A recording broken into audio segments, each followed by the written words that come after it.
Yeah, guys, so based on the news that is coming forth shortly, so I decided to do this. I have this trend line and I also have this.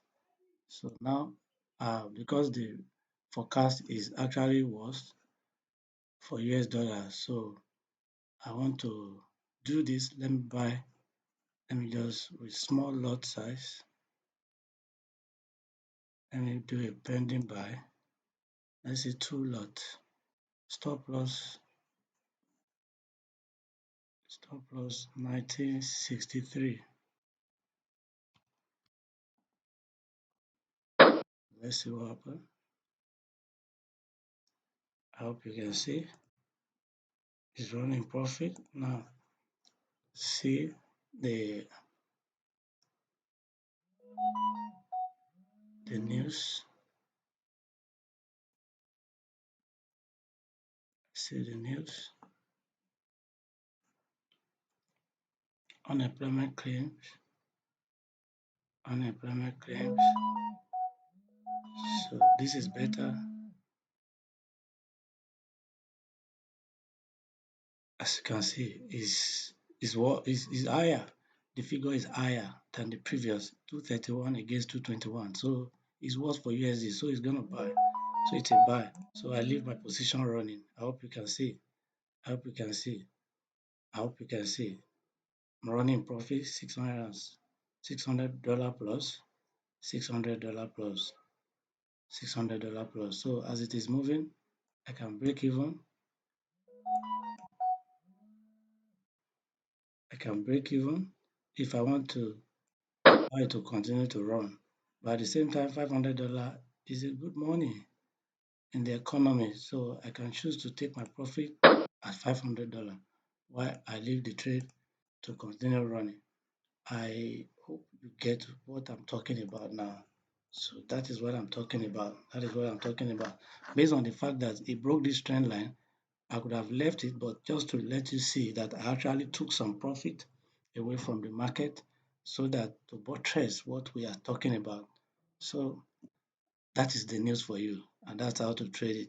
So if it were to be, because the forecast is told us buy, gave a buy direction. But you see, the forecast cannot really guarantee the current result. This was the forecast. This was the forecast, 221. So it's higher than the previous. But then the actual came out even higher than the forecast. So it is very worst for it, hence the buy. The buy.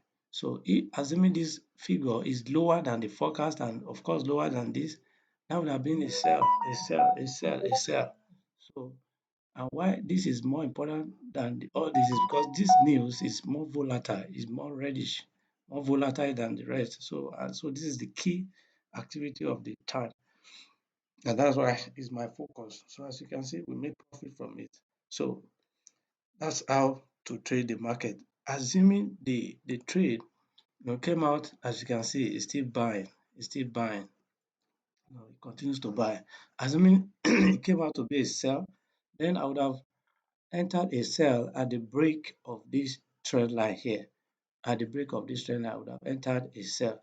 And now for anybody who has not gotten in, it might be a kind of retest of this and then further buy.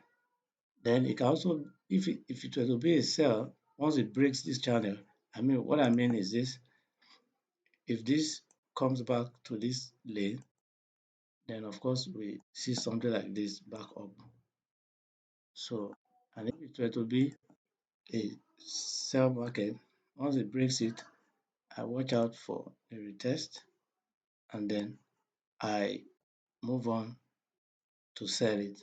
So this would have been the scenario.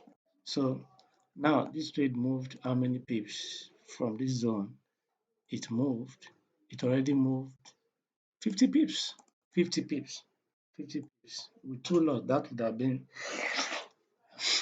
been $1,000, $1,000, and it's still moving. It keeps moving. That's with the case for GU. You can see GU also broke the channel that I had down, broke it. So as you can see, so AUD bought. So So that is it. That is it, guys. That is it, guys. That is it, guys. Please subscribe. Subscribe to this channel. Share it with as many as possible people. We are in here for a lot of goodies. Just subscribe. Let's eat. Let's eat it. Let's eat the ground.